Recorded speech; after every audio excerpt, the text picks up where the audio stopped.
Billy Graham disse uma vez que o tempo revela o nosso verdadeiro caráter, mas e se também esconder os traços feios que adquirimos ao envelhecer, despercebidos por aqueles que percorreram o mesmo caminho? Já alguma vez sentiste que, com o passar dos anos, mudaste de formas que nunca imaginaste? A Bíblia avisa-nos que, sem nos apercebermos, podemos adotar atitudes que afetam a nossa vida espiritual. Em Eclesiastes 12:1, somos exortados: lembra-te do teu Criador nos dias da tua juventude, antes que venham os dias maus e cheguem os anos em que dirás: não tenho prazer neles. Este versículo revela uma verdade profunda. Envelhecer não traz apenas desafios físicos, mas também espirituais. Hoje, vamos explorar algumas atitudes prejudiciais que muitas pessoas adotam inconscientemente à medida que envelhecem, e como a palavra de Deus nos ensina a enfrentá-las com sabedoria e graça. Não permitas que os anos te afastem do propósito que Deus tem para a tua vida. Estás pronto para descobrir como manter um coração firme e uma fé inabalável até ao fim? Antes de começarmos, deixa um nos comentários se estás preparado para desvendares estes hábitos ocultos, e subscreve para mais. Fica até ao fim para uma reviravolta surpreendente só para ti. Quando uma pessoa atinge uma certa idade, é comum ter acumulado experiências dolorosas. Talvez tenham sido amizades que se desfizeram, expectativas que nunca se concretizaram ou feridas familiares que nunca sararam completamente. No entanto, em vez de entregarem esses fardos a Deus, muitas pessoas acabam por guardá-los bem fundo nas suas almas. Esse peso não permanece imóvel. Transforma-se em amargura, um veneno silencioso que invade gradualmente o coração. O que é mais perigoso é que essa amargura não se manifesta apenas como tristeza ou desilusão. Com o tempo, transforma-se em raiva, palavras duras e atitudes que magoam aqueles que nos rodeiam. A amargura, quando se instala no coração, muda a forma como vemos a vida. Pessoas que outrora eram gentis e prestáveis, tornam-se com o tempo irritáveis, impacientes e até frias com os seus entes queridos. Isso acontece porque a amargura corrompe a nossa visão, obscurecendo a nossa capacidade de ver a bondade de Deus nas coisas simples. Em vez de reconhecer as suas bênçãos, a alma amargurada foca-se apenas no que correu mal, nos erros do passado e nas injustiças que marcaram o caminho. Foi o caso de Noemi, cuja história é contada no livro de Ruth. Após perder o marido e os filhos, Noemi regressou a Belém, sentindo-se devastada. As suas próprias palavras refletem a profundidade da sua amargura. Não me chameis Noemi, disse-lhes ela. Chamai-me Mara, porque o Todo-Poderoso encheu a minha vida de amargura. Ruth 1:20. O nome Mara significa exatamente isso, amargura. Noemi permitiu que a sua dor definisse a sua identidade, e nesse estado não conseguia ver que Deus estava a trabalhar silenciosamente para restaurar a sua vida através da sua nora, Ruth. Algo semelhante acontece quando envelhecemos sem resolver essas feridas. Sem nos apercebermos, fechamo-nos a novas oportunidades, rejeitamos o conforto que os outros tentam oferecer e começamos a viver com uma atitude defensiva. Torna-se mais fácil criticar do que construir, mais confortável isolar-nos do que arriscar confiar novamente. A amargura cria muros invisíveis que impedem o amor, a paz e a alegria de fluírem livremente nos nossos corações. No entanto, Deus não nos deixa nesse estado. Em Efésios 4:31-32, somos instados: desfazei-vos de toda a amargura, raiva e ira, gritos e calúnias, bem como de toda a malícia. Sede bondosos e compassivos uns com os outros, perdoando-vos mutuamente, assim como Deus vos perdoou em Cristo. Este trecho revela o antídoto que pode arrancar a amargura: o perdão. Perdoar não significa justificar o mal recebido ou minimizar a dor sofrida. É um ato de fé que nos liberta do veneno que a amargura deixa na alma. Perdoar é decidir que as feridas do passado não definirão o teu futuro, mas que permitirás que Deus cure cada parte quebrada do teu coração. O próprio Jesus ensinou esta verdade na parábola do servo que não perdoou. Mateus 18, 21 a 35. Nesta história, um homem que tinha sido perdoado de uma dívida enorme recusou-se a mostrar misericórdia a outro que lhe devia uma quantia muito menor. A sua dureza de coração acabou por lhe custar a liberdade, pois foi entregue aos carcereiros até que pudesse pagar toda a sua dívida.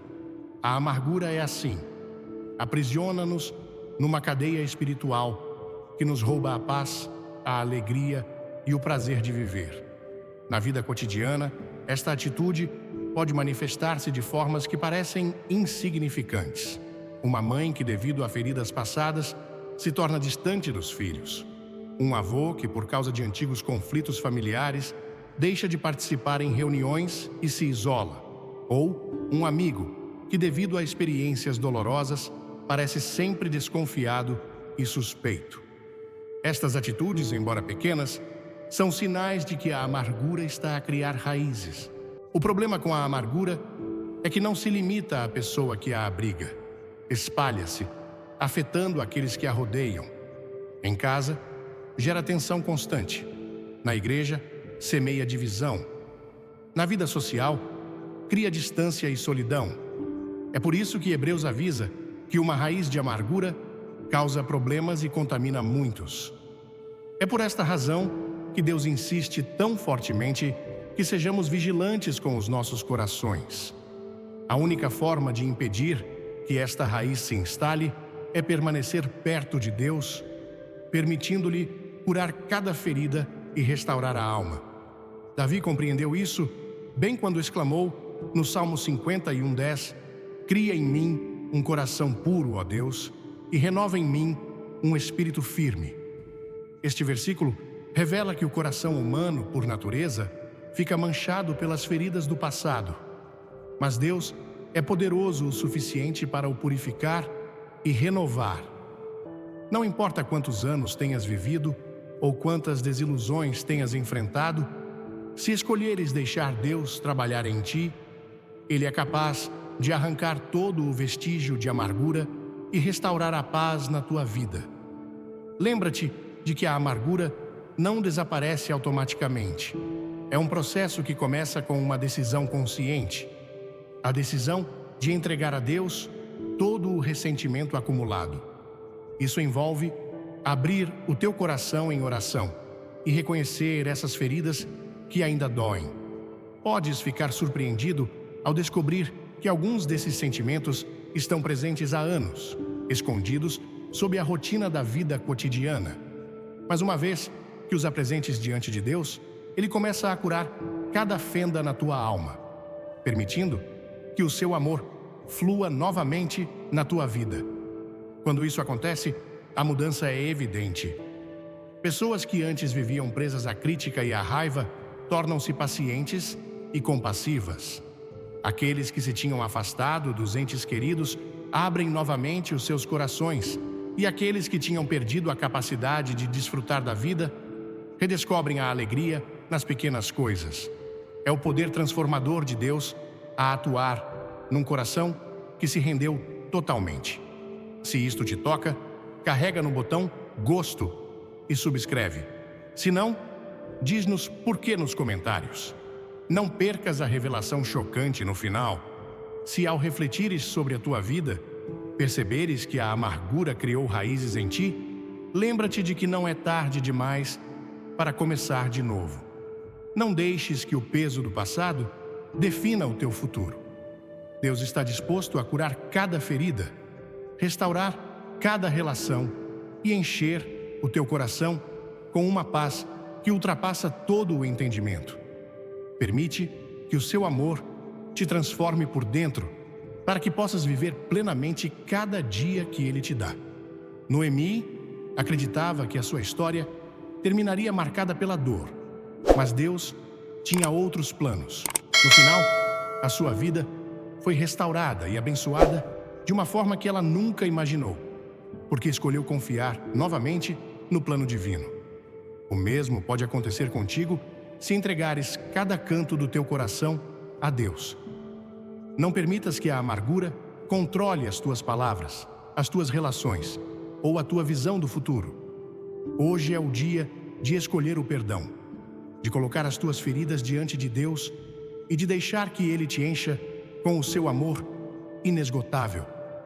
Com o passar dos anos, muitas pessoas começam a sentir-se no direito de impor as suas opiniões, convencidas de que a sua experiência lhes confere uma autoridade inquestionável. Esta atitude, embora muitas vezes despercebida, pode tornar-se uma barreira que afeta as relações pessoais e, mais gravemente, extingue o espírito de humildade que Deus deseja que cultivemos. A Bíblia avisa-nos claramente sobre este perigo. Em Provérbios 16:18, somos informados: o orgulho precede a destruição. Um espírito arrogante vem antes da queda. Este aviso revela que, por mais valiosa que seja a experiência adquirida ao longo do tempo, o orgulho pode corromper essa sabedoria se um coração humilde não for mantido. O egoísmo, que surge disfarçado de experiência, manifesta-se frequentemente na forma como as pessoas mais velhas rejeitam duramente as ideias dos outros. Aqueles que antes eram compreensivos e dispostos a ouvir podem tornar-se inflexíveis, convencidos de que o seu modo de pensar é o único correto. Esta atitude, longe de ser uma mera característica da idade, é um sinal de que o coração começou a endurecer.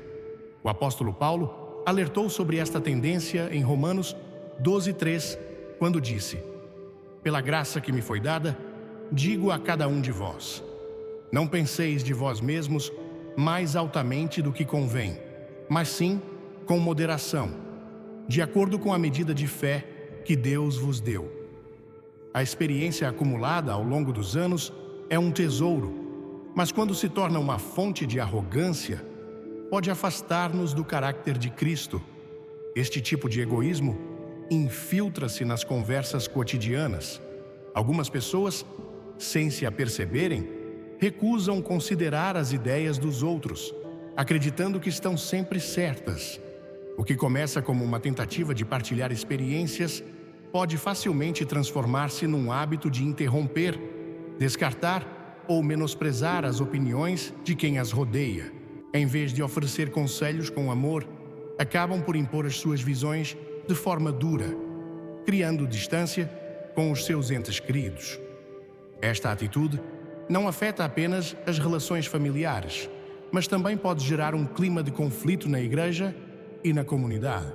Tiago 3,17 recorda-nos que a sabedoria que vem do alto é, antes de tudo, pura, depois pacífica, gentil, submissa, cheia de misericórdia e de bons frutos, imparcial e sincera.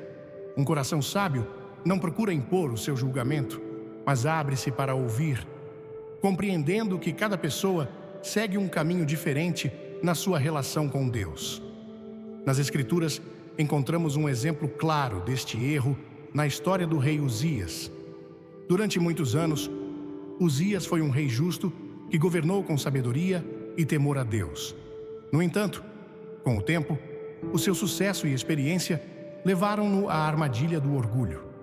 Em 2 Crônicas 26:16 é narrado: mas depois de Uzias se ter tornado poderoso, o seu orgulho levou-o à ruína.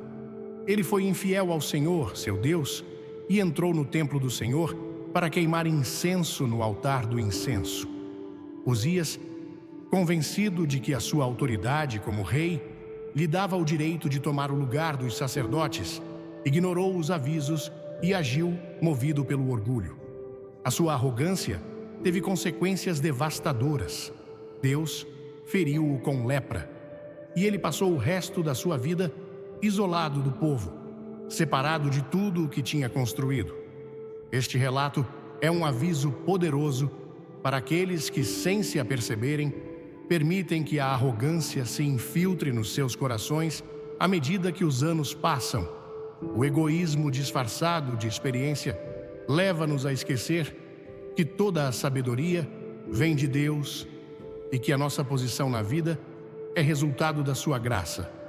Não importa quanto conhecimento tenha sido acumulado, quando o orgulho governa o coração, há o risco de cair na arrogância, que acaba por afastar as pessoas e, mais gravemente, afastar-nos da voz de Deus. O Senhor Jesus deixou-nos um exemplo claro de humildade quando, sendo o Filho de Deus, se esvaziou da sua glória para servir os outros. Em João 13, 14 a 15, depois de lavar os pés dos seus discípulos, ele disse: Ora, se eu, o vosso Senhor e Mestre, vos lavei os pés, também vós deveis lavar os pés uns dos outros. Eu vos dei o exemplo para que façais como eu vos fiz. Este ensinamento é especialmente relevante para aqueles que, ao longo dos anos, acumularam conhecimento e experiência. Jesus mostra-nos que a verdadeira liderança e a verdadeira sabedoria se demonstram ao servir com humildade, não ao impor as nossas ideias. Um coração humilde reconhece que, embora a experiência seja valiosa, não é tudo. Cada geração enfrenta desafios diferentes e, por isso, é importante estar disposto a aprender com os outros. Em 1 Pedro 5,5, somos exortados: todos vós, revesti-vos de humildade uns para com os outros, porque Deus resiste aos orgulhosos, mas dá graça aos humildes. Esta verdade é vital para aqueles que desejam que os seus anos de experiência não se tornem uma barreira que os impeça de continuar a crescer espiritualmente. Pronto para explorar a sabedoria de Billy Graham sobre o envelhecimento? Comenta assim e acompanha. Fica até ao fim para um momento surpreendente que não vais prever. Por vezes, este egoísmo disfarçado de experiência manifesta-se como uma recusa em reconhecer os erros. Algumas pessoas, quando confrontadas com críticas ou desacordos, respondem duramente, convencidas de que já não têm nada a aprender. Esta atitude, longe de demonstrar força, revela um coração endurecido que resiste à correção. A Bíblia avisa-nos claramente sobre este perigo.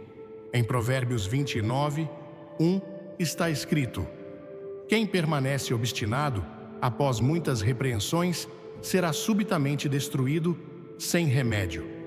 Este aviso aplica-se não só àqueles que rejeitam as palavras dos outros, mas também àqueles que ignoram os avisos de Deus, acreditando que a sua própria experiência é suficiente para guiar as suas decisões. A humildade, por outro lado, torna-se o terreno fértil onde a verdadeira sabedoria floresce. Aqueles que reconhecem os seus erros e estão dispostos a ouvir os outros refletem o caráter de Cristo e tornam-se instrumentos poderosos nas mãos de Deus. Em Provérbios 15, 33, somos lembrados de que a instrução da sabedoria é temer o Senhor e a humildade precede a honra. Este princípio revela que quanto mais alguém estiver disposto a submeter a sua experiência à direção de Deus, mais útil será para abençoar aqueles que o rodeiam. O apóstolo Paulo é um grande exemplo de como a experiência deve ser acompanhada de humildade. Embora Paulo possuísse um profundo conhecimento das Escrituras e tivesse encontros pessoais com Cristo, nunca deixou de reconhecer a sua total dependência da graça divina. Em 1 Coríntios 15:10, ele escreveu: mas pela graça de Deus sou o que sou, e a sua graça para comigo não foi em vão.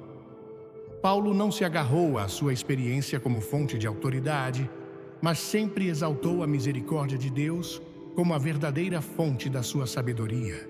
À medida que envelhecemos, é essencial lembrar que a verdadeira maturidade espiritual não se demonstra ao impor ideias ou insistir que a nossa experiência é superior mas ao modelar o caráter de Cristo com humildade e suavidade. O orgulho, disfarçado de experiência, pode destruir relações, prejudicar a nossa comunhão com Deus e roubar-nos a oportunidade de continuar a aprender e a crescer. No entanto, um coração humilde permanece aberto à correção, disposto a ouvir e consciente de que, por maior que seja a nossa experiência, dependeremos sempre da orientação e sabedoria de Deus. O chamamento de Cristo é claro: tomai sobre vós o meu jugo e aprendei de mim, pois sou manso e humilde de coração, e encontrareis descanso para as vossas almas. Mateus 11, 29. Estas palavras convidam-nos a imitar a atitude de Jesus, que nunca deixou a sua autoridade transformar-se em arrogância, mas viveu cada dia com um espírito disposto a servir. Ao seguir o seu exemplo, as nossas palavras e ações refletirão a verdadeira sabedoria que vem apenas de Deus. Com o passar do tempo, muitas pessoas que na juventude mostraram um amor profundo por Deus começam, sem se aperceberem, a afastar-se espiritualmente. O que outrora era um fervor genuíno transforma-se numa rotina vazia. A oração deixa de ser um encontro íntimo com o Senhor e torna-se um hábito mecânico. A leitura da Bíblia perde o seu poder transformador e reduz-se a um ato que mal agita a alma. Esta perda do primeiro amor não acontece de repente, instala-se lentamente, passando despercebida, até que o coração se torne completamente frio. Em Apocalipse 2:4, o Senhor repreende a igreja de Éfeso com palavras que ainda ressoam poderosamente hoje. Tenho, porém, contra ti que abandonaste o teu primeiro amor. Este aviso revela uma verdade inquietante. Mesmo aqueles que foram fiéis e fervorosos podem perder a paixão que outrora ardia nos seus corações. A perda do primeiro amor começa muitas vezes com pequenas negligências. À medida que envelhecemos, é comum que as responsabilidades acumuladas, os problemas familiares e as preocupações diárias comecem a tomar o lugar que antes pertencia a Deus. O que era um desejo constante de buscar a sua presença desvanece pouco a pouco. Alguns justificam esta mudança dizendo que já sabem o suficiente ou que serviram durante muitos anos, sem perceberem que este afastamento não afeta apenas a sua relação com Deus, mas enfraquece a sua vida espiritual de maneiras que não percebem imediatamente. Em Mateus 24:12, Jesus avisou que o amor da maioria arrefecerá. Este aviso não se refere apenas àqueles que estão longe da fé, mas também aos crentes que, sem se aperceberem, deixam o desgaste do tempo afastá-los da intimidade com Deus, que antes era vital. O esfriamento espiritual nem sempre se manifesta com atitudes rebeldes ou demonstrações abertas de desobediência. Frequentemente, esconde-se por trás da indiferença, da complacência e de uma rotina religiosa vazia. Este tipo de afastamento é especialmente perigoso porque cria a ilusão de que tudo está bem, quando, na realidade, a alma está a afastar-se da sua verdadeira fonte de vida. Na história de Israel, vemos este padrão repetidamente. Quando o povo experimentava bênçãos e estabilidade, tornava-se propenso a esquecer a devoção sincera que outrora mostrava a Deus. Em Jeremias 2:2, o Senhor recorda com nostalgia o amor que Israel tinha por ele nos seus primeiros dias. Lembro-me da devoção da tua juventude, do amor dos teus dias de noiva, quando me seguias pelo deserto. Esta imagem revela que Deus deseja que o nosso amor por Ele não esfrie com o tempo, mas permaneça fresco, vivo e fervoroso. O profeta Oséias também denunciou este afastamento quando escreveu: o seu amor é como a névoa da manhã, como o orvalho que cedo desaparece. Oséias 6:4. É o que acontece quando a paixão por Deus se reduz a momentos fugazes, incapazes de sustentar uma relação sólida e constante com Ele. O resultado é um coração que, sem se aperceber, se torna indiferente, insensível à voz do Espírito Santo e cego à obra de Deus ao seu redor. Carrega no gosto e subscreve: não estás a sentir isto? Comenta não. De qualquer forma, fica até ao fim, para uma grande surpresa. Na parábola das 10 virgens, Jesus apresenta um aviso claro para aqueles que permitem que o seu amor esfrie. 5 delas foram insensatas e deixaram as suas lâmpadas apagar-se, acreditando que ainda havia tempo suficiente para as reacender. No entanto, quando o noivo chegou, descobriram que era tarde demais.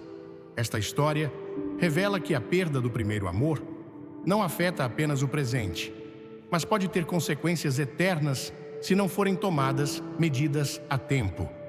Para restaurar esse primeiro amor, é essencial reconhecer que este esfriamento espiritual não pode ser revertido com esforços humanos, mas sim regressando à origem da relação com Deus. Em Apocalipse 2:5, o Senhor diz à igreja de Éfeso: lembra-te, pois, de onde caíste, arrepende-te e pratica as primeiras obras. Esta instrução revela um caminho claro: reconhecer a distância que foi criada, arrepender-se sinceramente e retomar as práticas que outrora acenderam a chama do amor por Deus. O primeiro passo é admitir que uma relação com Deus não se sustenta apenas com conhecimento acumulado ou anos de experiência na fé. Muitas pessoas, confiando que já sabem o suficiente, deixam de depender do Espírito Santo e perdem a sensibilidade que lhes permitia ouvir a voz de Deus. Sem essa proximidade, a alma começa a desvanecer, mesmo quando a pessoa continua a frequentar a igreja ou a participar em atividades religiosas.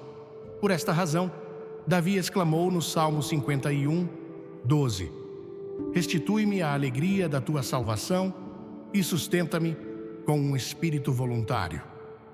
Este clamor revela que a verdadeira renovação não consiste apenas em fazer mais coisas por Deus, mas em permitir-lhe renovar o fogo interior que dá vida à nossa fé. Regressar ao primeiro amor também envolve restaurar a intimidade com Deus. Aqueles que se afastam espiritualmente reduzem frequentemente os seus tempos de oração a palavras vazias, repetições automáticas que não refletem uma verdadeira ligação com o Senhor. Jesus falou sobre este tipo de oração vazia em Mateus 6:7, quando disse: e quando orardes, não useis de vãs repetições, como os pagãos, pois pensam que por muito falar serão ouvidos. Um verdadeiro encontro com Deus não acontece pela quantidade de palavras, mas pela sinceridade de um coração que se aproxima com humildade, buscando experimentar novamente essa comunhão genuína. Na vida de Daniel, encontramos um exemplo poderoso de como manter o primeiro amor apesar do passar do tempo. Embora Daniel vivesse numa terra estrangeira e enfrentasse ameaças constantes pela sua fé, nunca deixou de orar ou de buscar a presença de Deus. Em Daniel 6:10, é narrado que, apesar da proibição do rei, 3 vezes por dia se punha de joelhos, orava e dava graças ao seu Deus, como antes fazia. O seu amor por Deus não era um sentimento passageiro, mas uma disciplina espiritual que mantinha a chama da sua devoção acesa, mesmo em meio à adversidade. Essa consistência é fundamental para aqueles que desejam restaurar a sua relação com Deus. Regressar ao primeiro amor não significa depender de momentos emocionais fugazes, mas construir uma relação firme que se fortaleça dia após dia. Isso requer reacender um desejo genuíno de buscar Deus com um coração disposto a ouvir a sua voz e obedecer à sua palavra. A palavra de Deus é uma ferramenta fundamental neste processo. Em Salmo 119, 105, somos informados: a tua palavra é uma lâmpada para os meus pés uma luz no meu caminho. Aqueles que se afastam do seu primeiro amor, frequentemente abandonam a leitura da Bíblia, perdendo o alimento espiritual que proporciona força e direção.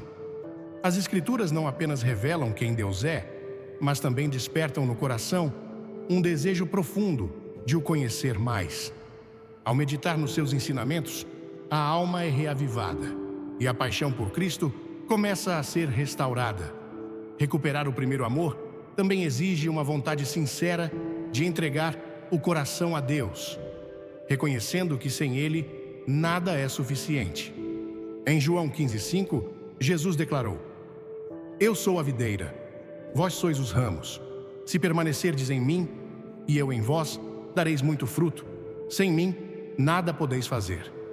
Esta afirmação revela que a vida espiritual só se mantém quando a alma permanece ligada ao Senhor. O primeiro amor não é apenas um sentimento inicial, que desvanece com o tempo. É uma relação viva, que pode ser constantemente renovada, se cultivada com humildade e obediência. Aqueles que escolhem regressar a esse amor inicial, descobrem que Deus não só restaura o que foi perdido, mas enche a alma com uma paz e alegria que transcendem qualquer circunstância. Deus não se afasta dos seus filhos. É o coração humano que, ao tornar-se indiferente, se afasta lentamente da sua presença. No entanto, o amor de Deus permanece imutável, sempre pronto a acolher e restaurar aqueles que decidem regressar a Ele com um coração sincero. Com o passar dos anos, é comum que algumas pessoas adotem uma atitude crítica que se infiltra nas suas conversas, pensamentos e relações sem que se apercebam. O que outrora era uma visão compassiva e paciente em relação aos outros, transforma-se gradualmente numa postura dura, impaciente e constantemente insatisfeita. Esta atitude não surge do nada. É frequentemente o resultado de feridas não curadas, expectativas frustradas ou até uma percepção equivocada da própria maturidade. A Bíblia avisa que esta tendência para criticar e julgar é perigosa porque não só prejudica aqueles que a recebem, mas também corrompe o coração de quem a pratica. Tiago 5,9 diz: Não vos queixeis uns dos outros, irmãos, para que não sejais julgados.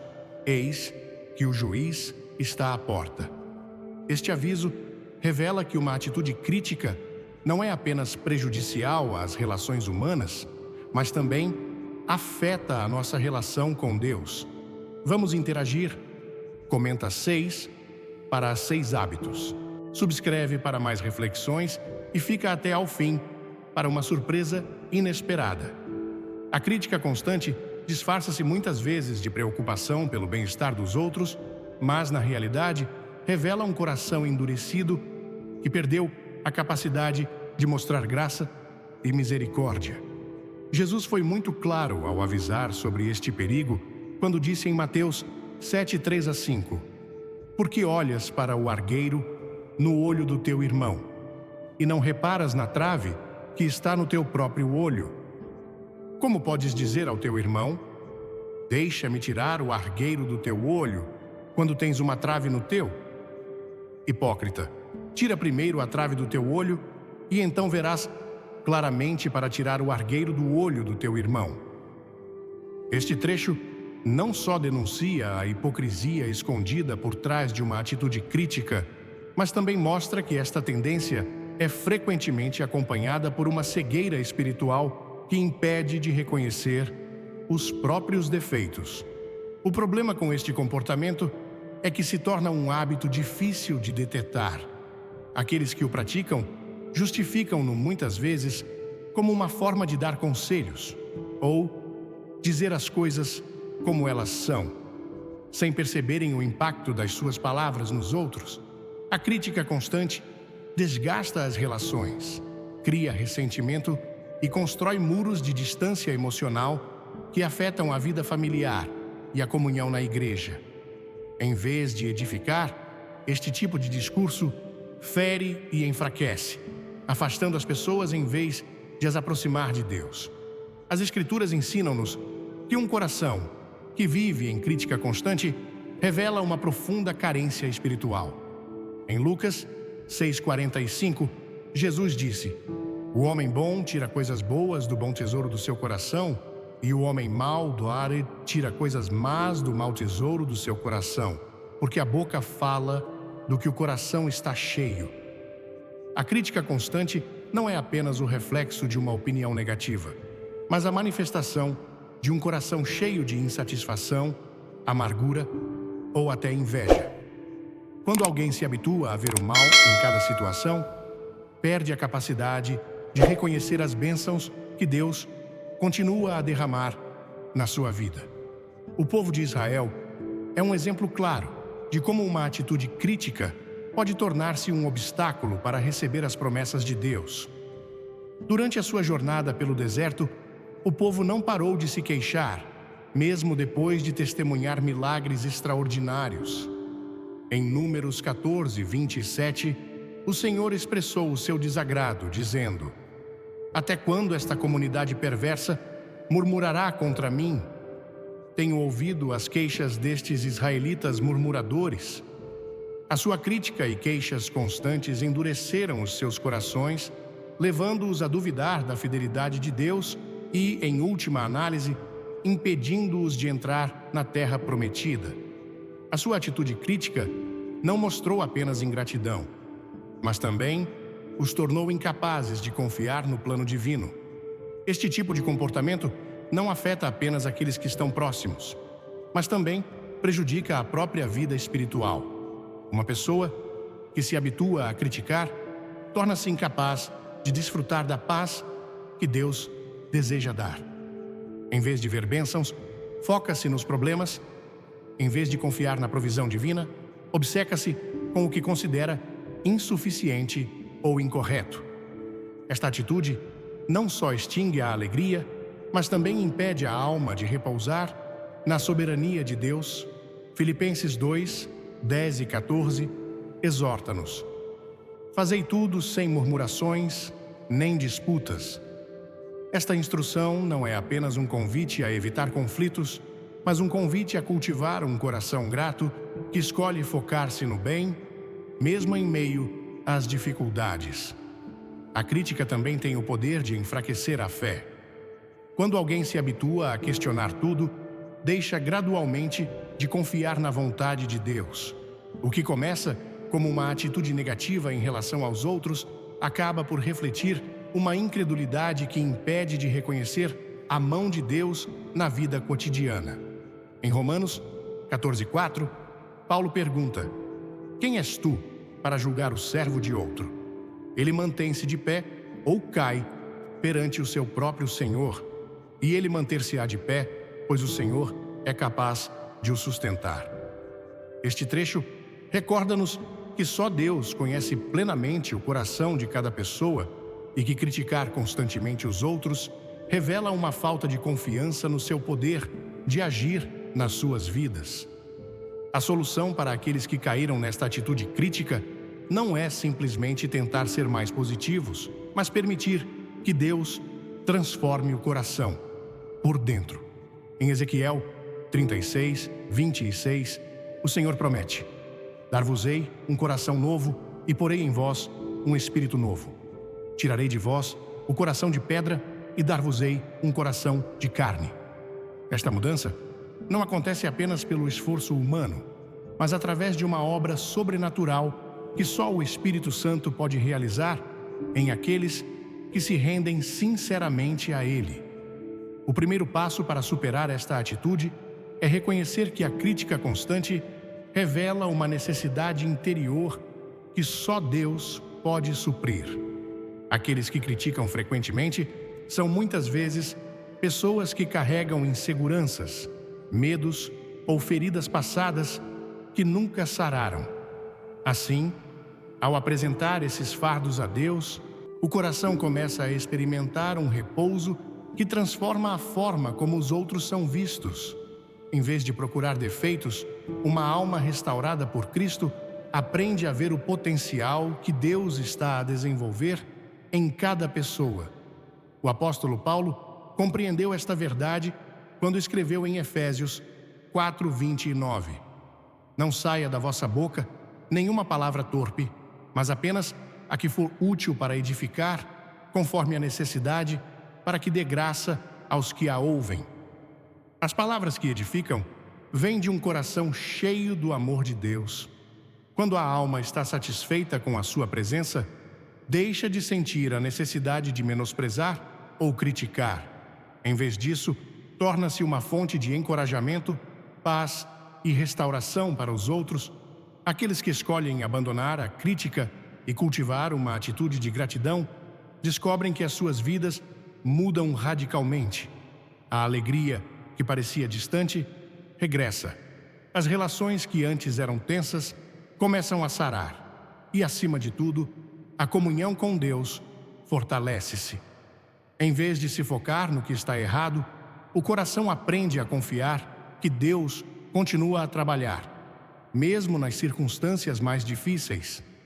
A transformação que Deus produz em aqueles que escolhem deixar a crítica para trás não impacta apenas as suas próprias vidas, mas torna-se um sinal poderoso para aqueles que os rodeiam. A paz, refletida num coração grato e paciente, é um testemunho vivo do poder de Deus para mudar até as atitudes mais enraizadas. Em Colossenses 3,15, somos exortados que a paz de Cristo reine nos vossos corações, pois como membros de um só corpo, fostes chamados à paz, e sede gratos. Quando a paz de Cristo enche a alma, a necessidade de criticar desvanece e é substituída por um espírito que inspira, consola e edifica.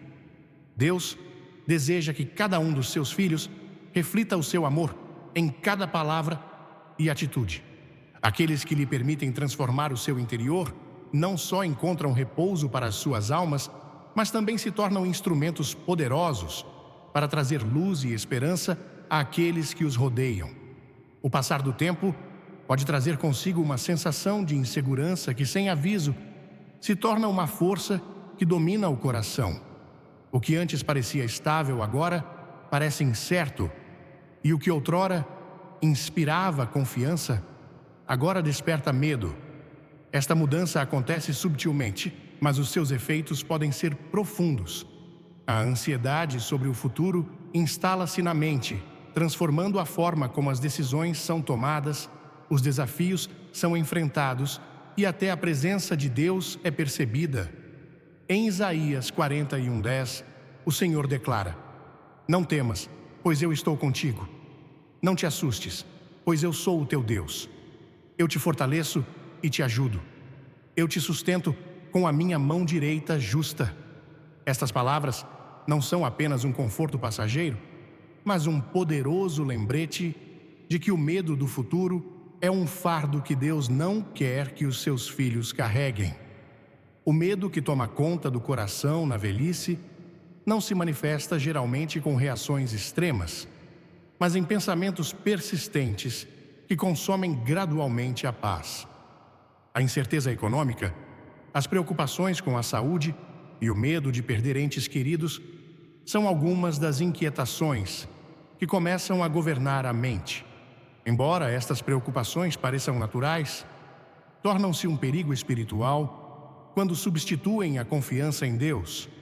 Jesus falou claramente sobre esta tendência em Mateus 6:25-27, dizendo: Por isso vos digo, não vos preocupeis com a vossa vida, com o que haveis de comer ou beber, nem com o vosso corpo, com o que haveis de vestir.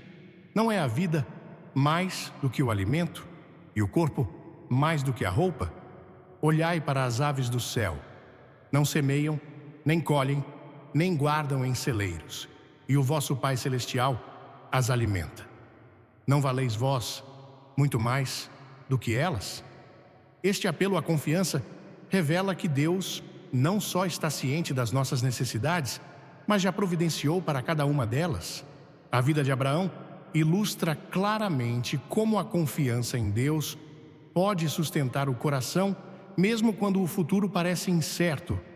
Quando Deus lhe ordenou que deixasse a sua terra e partisse sem um destino claro, Abraão enfrentou o desafio de caminhar pela fé sem saber exatamente o que o esperava.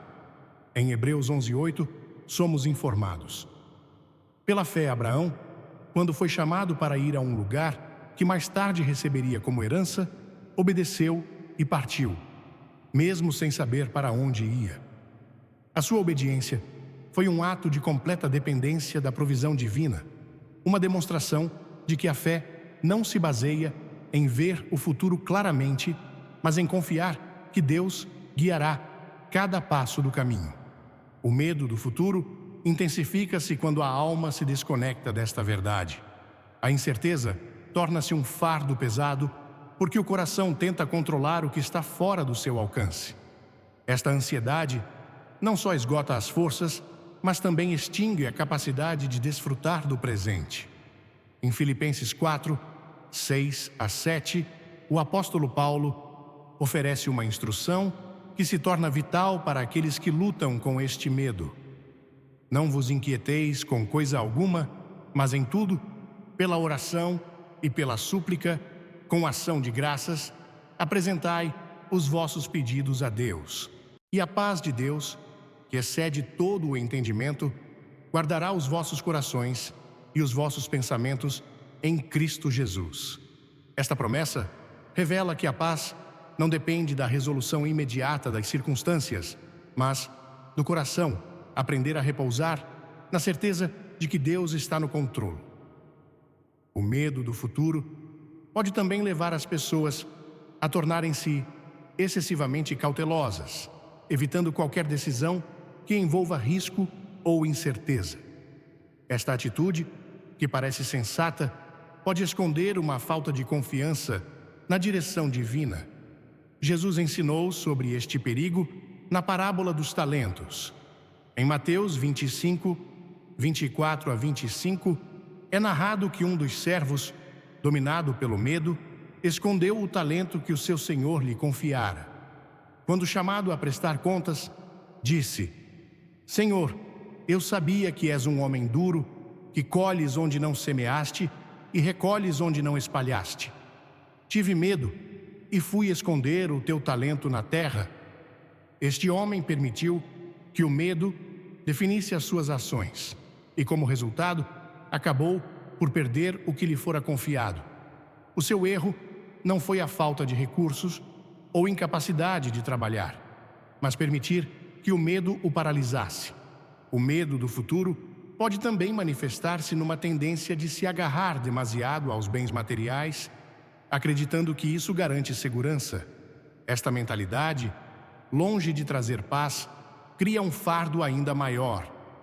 Jesus avisou sobre este perigo em Lucas 12 a 21, quando contou a história de um homem que acumulou riquezas, acreditando que isso asseguraria o seu bem-estar. Este homem pensou que a sua abundância lhe permitiria viver com paz, mas Deus disse-lhe: insensato, esta noite te pedirão a tua alma, e o que preparaste para quem será? O erro deste homem não estava em gerir os seus bens, mas em depositar a sua confiança neles, esquecendo que a verdadeira segurança se encontra apenas em Deus. O profeta Elias também enfrentou o medo do futuro quando, após experimentar o poder de Deus no Monte Carmelo, se sentiu ameaçado pela rainha Jezabel e fugiu para o deserto. Em 1 Reis 19:4, é narrado que, dominado pelo medo, Elias chegou a pedir a Deus que lhe tirasse a vida. O seu medo levou-o a esquecer que o mesmo Deus que enviara fogo do céu ainda controlava o seu destino. Mas Deus, na sua misericórdia, não só o fortaleceu fisicamente, mas também lhe falou com uma voz suave e tranquila, lembrando-lhe que o seu plano ainda estava em curso e que ele não estava sozinho. Esta experiência revela que o medo distorce a realidade, fazendo as dificuldades parecerem maiores do que realmente são. No entanto, quando a alma aprende a reconhecer a voz de Deus em meio ao medo, descobre que a sua presença é sempre mais poderosa do que qualquer incerteza. O Salmo 23 é um lembrete constante desta verdade. Davi escreveu: ainda que eu ande pelo vale da sombra da morte, não temerei mal algum, porque tu estás comigo. A tua vara e o teu cajado me confortam. Este trecho não promete a ausência de dificuldades, mas a certeza de que Deus está presente mesmo nos momentos mais sombrios. O verdadeiro repouso não vem de eliminar todas as ameaças, mas de confiar que Deus caminha ao lado dos seus filhos, guiando-os com amor e protegendo-os com o seu poder. A chave para superar o medo do futuro está em aprender a depender das promessas de Deus em vez de ser dominado pelas incertezas de amanhã. Em 2 Timóteo 1,7, somos lembrados: porque Deus não nos deu um espírito de medo, mas de poder, de amor e de moderação. Este trecho revela que o medo não é apenas uma emoção natural, mas um ataque espiritual que procura enfraquecer a confiança em Deus. Por esta razão, aqueles que enfrentam ansiedade sobre o futuro devem recorrer à oração como seu primeiro refúgio, apresentando as suas preocupações perante o Senhor e permitindo que a sua paz inunde os seus corações. O medo perde o seu poder quando a alma decide confiar na fidelidade de Deus. Em Salmo 37, 25, Davi proclamou com certeza: fui jovem e agora sou velho, mas nunca vi o justo desamparado, nem os seus filhos a mendigar pão. Esta declaração não foi o produto de uma vida sem dificuldades, mas de uma fé fortalecida ao longo dos anos. Davi compreendeu que a provisão de Deus não depende das circunstâncias externas, mas do seu amor constante e poder para sustentar os seus filhos em cada etapa da vida. Deus não promete uma vida livre de dificuldades, mas assegura que os seus filhos nunca estarão sós. Aqueles que escolhem confiar nele descobrem que a paz que ele oferece não depende da ausência de problemas, mas da certeza de que ele permanece fiel. Em Isaías 46, 4, é-nos dada uma promessa que nos enche de esperança. Até a vossa velhice eu serei o mesmo, até que os vossos cabelos encanecem, eu vos carregarei. Eu vos fiz e eu vos sustentarei. Eu vos carregarei e vos livrarei.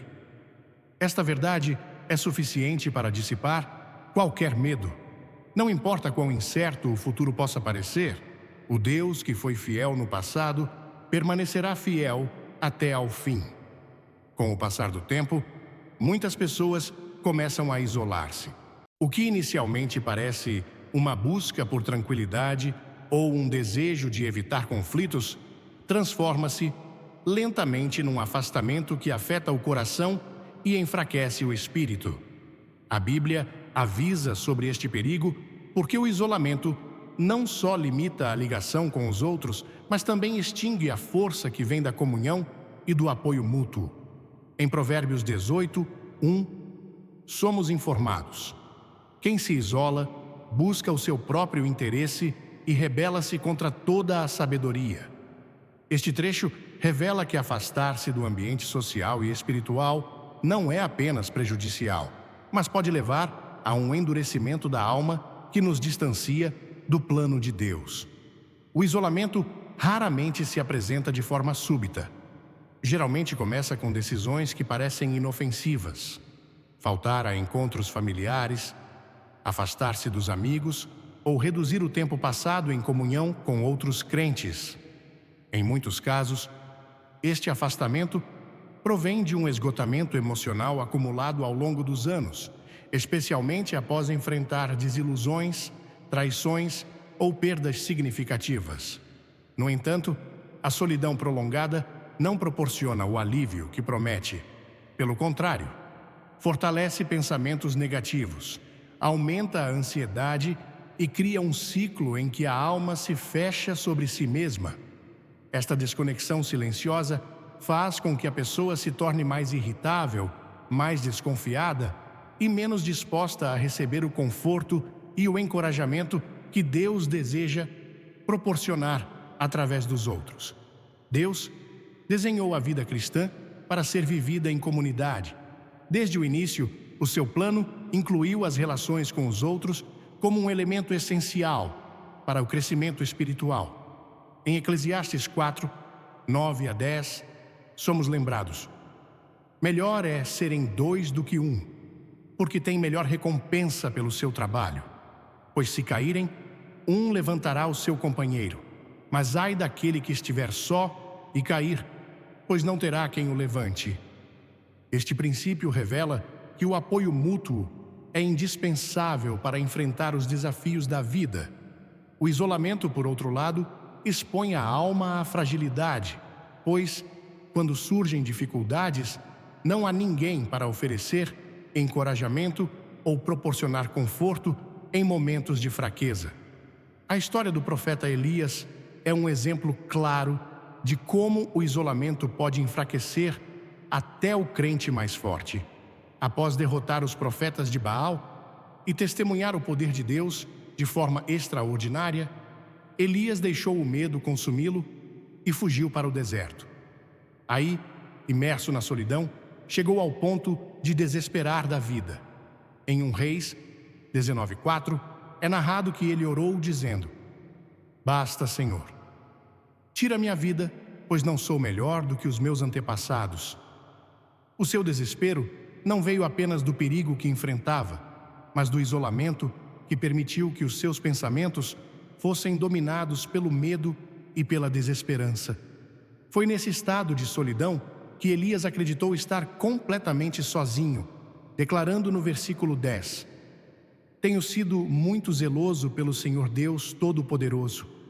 Os israelitas rejeitaram a tua aliança, derrubaram os teus altares e mataram os teus profetas à espada. Só eu fiquei. No entanto, Deus mostrou-lhe que não estava sozinho, mas que ainda havia 7.000 fiéis que não tinham dobrado o joelho à idolatria.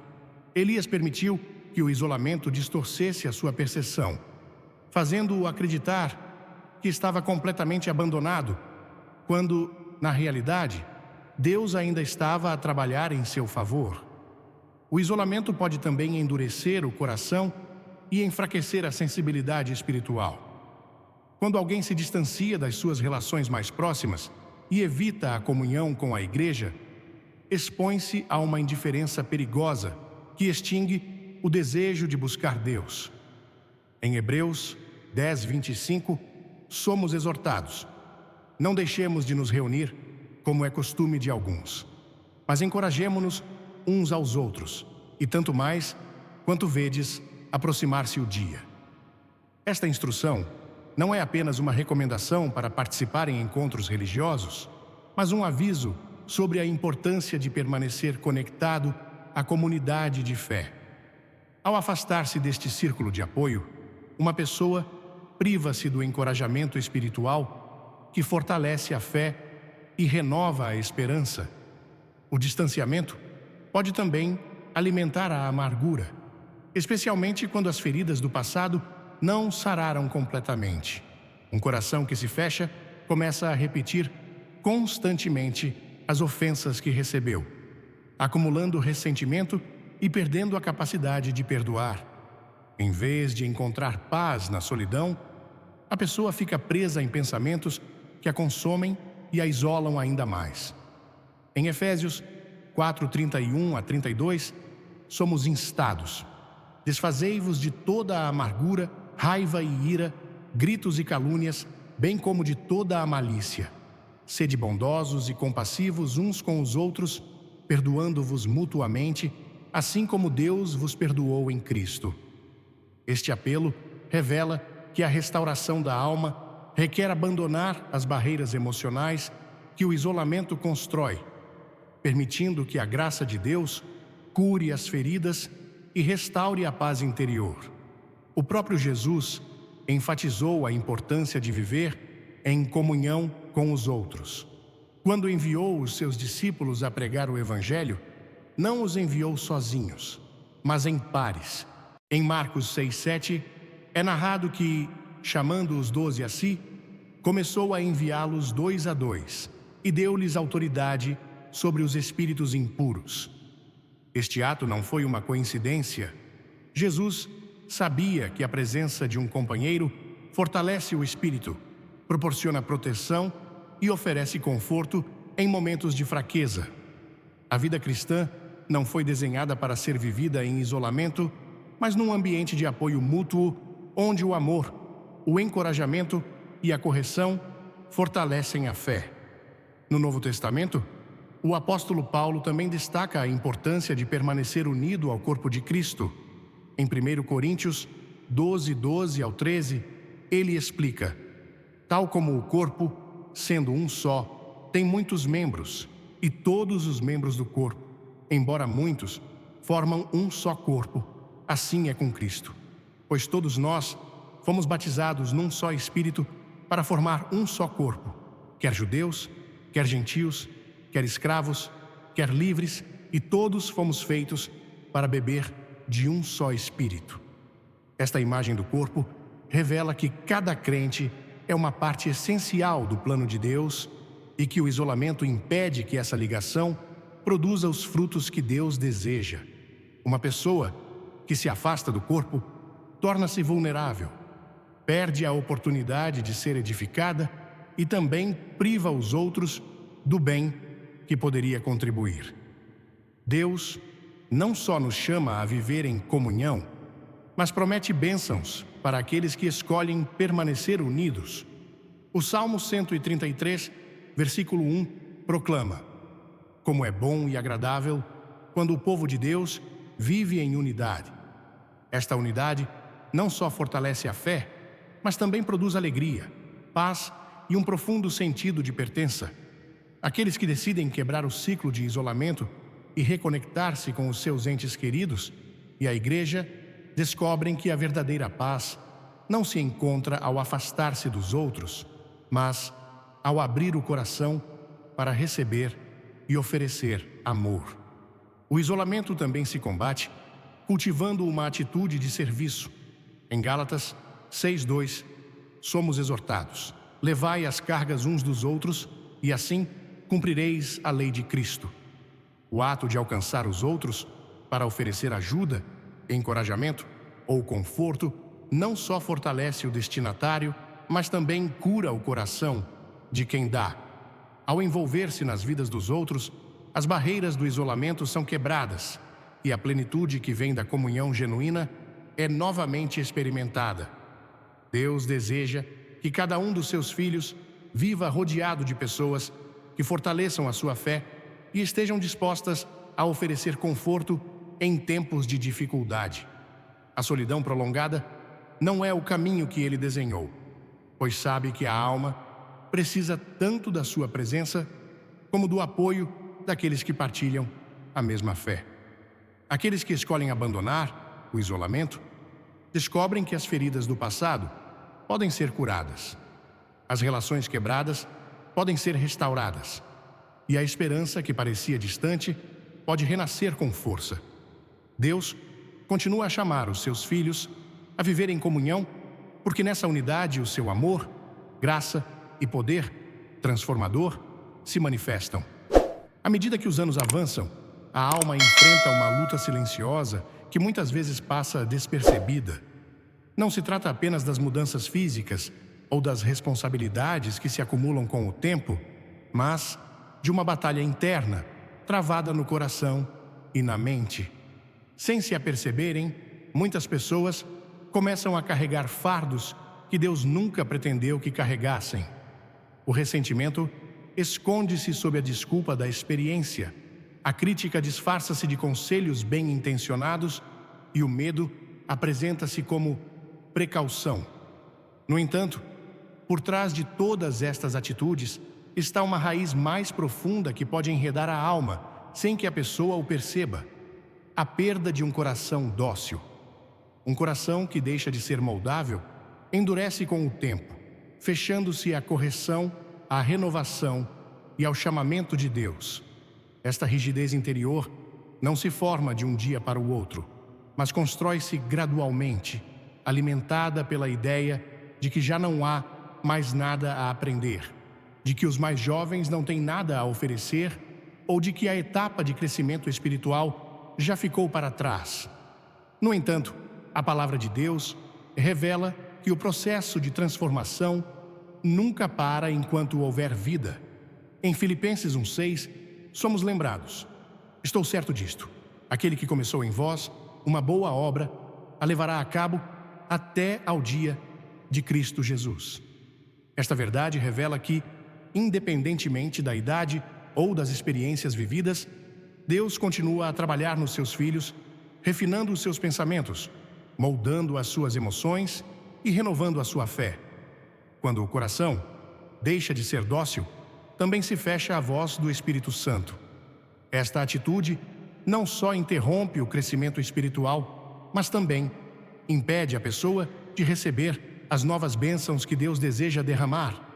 O profeta Isaías expressou este aviso quando disse: este povo aproxima-se de mim com a boca e honra-me com os lábios, mas os seus corações estão longe de mim. Isaías 29:13. O esfriamento espiritual nem sempre se manifesta como uma rejeição aberta de Deus, mas como uma atitude que se conforma com o que já sabe, acreditando que não há mais nada a descobrir ou que mais transformação é desnecessária. Jesus mostrou que o verdadeiro caminho para uma vida plena se encontra na humildade de um coração sempre disposto a aprender. Em Mateus 18:3, ele disse: em verdade vos digo que se não vos converterdes e não vos tornardes como crianças, não entrareis no reino dos céus. Este ensinamento não se refere à imaturidade, mas à disposição para confiar, receber instrução e depender constantemente da direção de Deus. Um coração que permanece sensível à sua voz é um coração que se mantém vivo, independentemente de quantos anos tenham passado. Envelhecer é uma jornada inevitável, que muitas vezes romantizamos como um caminho para a sabedoria e a graça, mas que carrega armadilhas súbitas que podem corroer silenciosamente a essência do que estamos destinados a ser. Ao refletir sobre os 6 hábitos desagradáveis que adotamos inconscientemente, à medida que envelhecemos: amargura, arrogância, afastamento espiritual, crítica, medo e isolamento, sinto-me tanto desafiado como inspirado. Estas tendências, como os ensinamentos de Billy Graham podem sugerir, infiltram-se nas nossas vidas sem que nos apercebamos, não porque queiramos fazer mal, mas porque o desgaste do tempo embota a nossa consciência. O que mais me impressiona é como estes hábitos refletem lutas universais, mas permanecem escondidos daqueles mais velhos do que nós, talvez porque eles também lutem com as mesmas batalhas silenciosas. Esta percepção não é desanimadora, é um alerta, um convite para examinar o meu próprio coração e tomar medidas deliberadas para viver com propósito, humildade e fé à medida que os anos avançam. A amargura, por exemplo, parece-me uma âncora pesada que vi em outros e, se for honesto, em momentos fugazes em mim mesmo. Ela nasce de uma dor não resolvida, talvez a traição de um amigo ou um sonho que nunca se realizou. Vi pessoas que admiro tornarem-se frias, os seus sorrisos, outrora calorosos, substituídos por palavras cortantes, tudo porque se agarraram a rancores em vez de os largar. A lição aqui é clara: o perdão não é apenas um presente para os outros, é uma tábua de salvação para a minha alma. Na minha vida, posso aplicar isto escrevendo num diário sobre as mágoas à medida que surgem, depois orando pela força para as libertar, confiando em Deus para curar o que eu não consigo. É um pequeno ato, mas que mantém o meu coração leve e aberto, impedindo que esse veneno lento crie raízes. A arrogância, outra armadilha, toca-me de perto numa cultura que celebra a experiência como uma medalha de honra. Já me apanhei a descartar vozes mais jovens, presumindo que os meus anos me dão uma visão superior. No entanto, a humildade de Billy Graham lembra-me que a verdadeira sabedoria ouve. Para contrariar isto, comecei a fazer perguntas nas conversas. Ouvir realmente? Não apenas esperar pela minha vez de falar. No trabalho, agora peço opiniões aos meus colegas mais jovens, não para os bajular, mas para aprender. É humilhante admitir que não sei tudo, mas mantenho a minha perspectiva fresca e as minhas relações fortes. O afastamento espiritual é o que mais me aterroriza. Um desvanecimento gradual da paixão que outrora tinha pela fé. Já ouvi nos bancos da igreja, onde orações fervorosas se tornam recitações mecânicas. Para evitar isto, comprometi-me com um ritual diário de 5 minutos. Ler um versículo da Bíblia e refletir sobre ele antes que o meu café arrefeça. É simples, mas ancora-me, mantendo a minha ligação a Deus viva em meio à correria da vida. A crítica também insinua-se facilmente. Tenho notado que aponto defeitos ao meu cônjuge ou aos meus filhos por coisas triviais, um hábito que constrói muros em vez de pontes. Inspirado por esta lição, estou a praticar a gratidão em vez disso, agradecendo a minha família diariamente por pequenas gentilezas. Isso muda o meu foco dos defeitos para as bênçãos, suavizando as minhas palavras e o meu coração. O medo do futuro é um ladrão silencioso, especialmente ao ver os meus pais envelhecerem e sentir o meu próprio corpo abrandar. Os "e se" acumulam-se: saúde, finanças, perdas. Mas a confiança de Graham nas promessas de Deus oferece uma tábua de salvação. Comecei um frasco de preocupações. Quando a ansiedade bate, escrevo-a, oro sobre ela e largo-a. Não é infalível, mas treina-me a confiar em vez de tremer. O isolamento, o último hábito, parece tentador quando a vida fica barulhenta. Retirar-me para a minha concha parece seguro. No entanto, aprendi que a comunidade é inegociável. Agora ligo a um amigo semanalmente, não apenas envio mensagens e organizo uma noite de jogos mensal. Estas ligações lembram-me que não estou sozinho e alimentam o meu espírito de formas que a solidão nunca poderia. Estas lições não são abstratas, são barreiras práticas para uma vida bem vivida. Envelhecer não tem de significar declínio. Pode ser uma estação de crescimento se eu permanecer vigilante. A amargura ensina-me a perdoar rapidamente. A arrogância empurra-me a ouvir. O afastamento espiritual exige renovação diária. A crítica pede gratidão. O medo requer confiança e o isolamento implora por conexão. Num mundo americano acelerado, obcecado com a juventude, estes hábitos desafiam-me a redefinir a maturidade. Não como perfeição, mas como um coração disposto a evoluir.